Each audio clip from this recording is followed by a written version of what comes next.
আল্লাহ রাসূল বলছেন, আদম সন্তান যদিও বয়সের শেষ প্রান্তে চলে যায়, দুইটা বিষয় তার মধ্যে সজ্জীবিত থাকে এবং তার ভিতর ওই বিষয়টা খুব শক্তিশালী হয়ে থাকে। একটা হচ্ছে সম্পদের লোভ লালসা, আর একটা হচ্ছে দীর্ঘ জীবন লাভ করা। বয়স হয়ে যায়, দাঁত পড়ে যায়, হাঁটতে পারি না, চলতে পারি না, সম্পদের লোভ লালসা কিন্তু কমে না। আরো বাঁচতে চাই, আরো অনেক দিন বাঁচতে চাই, তার ভিতর থেকে ওই লোভটাও যায় না। তো বেশি দিন বাঁচবো সেজন্য কি অন্যের সম্পদ ভোগ করে, অন্যের সম্পদ আমি লুট করে, অন্যের সম্পদ লুট করে ভোগ করে ইবাদত করবেন, আল্লাহর দরবারে কবুল হবে না।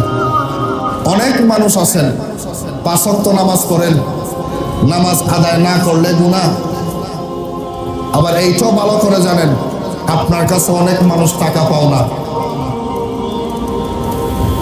এইটা আদায় না করে আপনি মারা যাবেন। ওই ফরজ যে আদায় করছেন, যতটা সেজদা দিচ্ছেন, যতটা তাসবিহ পড়ছেন, ওইটা কিন্তু ওই লোকে দিয়ে দেওয়া লাগবে। নামাজ আদায় করতেছেন আর আদায় না করলে গুনাহ। আরেকজনের টাকা পায় আপনার কাছে, এইটা আপনি জানেন, এইটা আদায় না করলেও গুনাহ।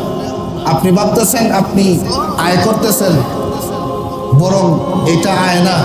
আপনার পাওনা থাকে না দিয়ে যদি আপনি ভাবেন যে আপনি আয় করছেন, আপনি জমিয়ে রাখছেন, এইটা আপনার আয় না, বরং এইটা আপনার জন্য কাল হয়ে দাঁড়াবে।